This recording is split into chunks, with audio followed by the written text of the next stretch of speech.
MCKRAE Games says he taught gay people how to suppress their sexuality for years. But now the former conversion therapy leader is coming out as gay. MCKRAE Games founded an organization to convert people right here in the Upstate, and he's opening up about his journey. Everything from the challenges he faced while practicing to his personal life. Fox Carolina's SHALE REMIEN has been talking with MCKRAE, and SHALE, I know many were surprised about his announcement given his history, of course. Yeah, you know, that's right, Tori. They were. Many say it's to another, and he says not really. He's always been honest about his attractions towards men from a very young age, but that's where his organization came into play.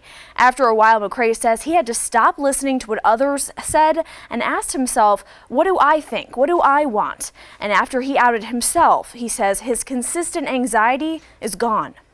I have been living a role.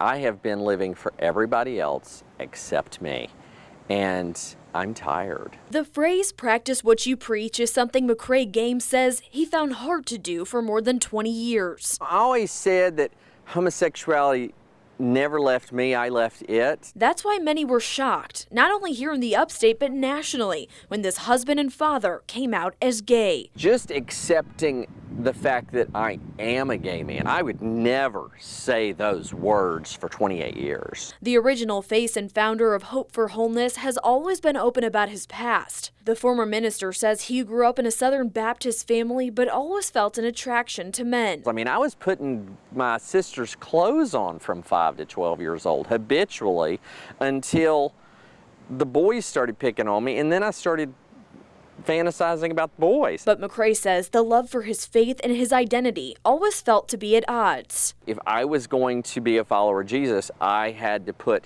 this part of me, it had to die. Part of Christianity is to die to yourself. And so I said, okay, I'm going to have that die. But doing that, a part of me did die. That belief fueled creating Hope for Wholeness, something MCKRAE now says he'd like to see shut down.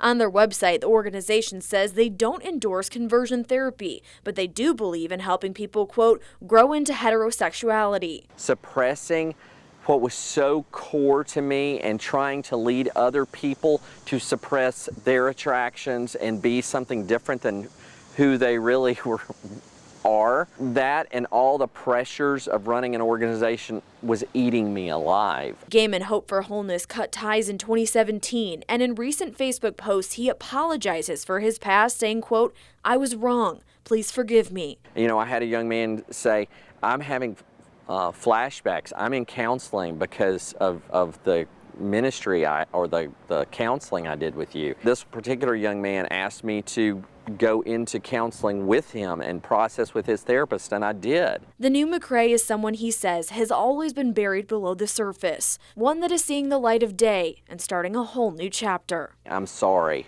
for 20 years of telling you to repress your homosexuality. I wasn't able to do it successfully, and I don't think anybody can.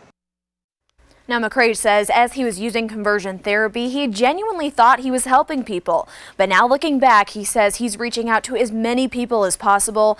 There's still a lot to cover about MCKRAE, like where he stands after cutting ties with his organization and how his family is reacting to all of this. We have a lot more on that tomorrow night right here on Fox Carolina.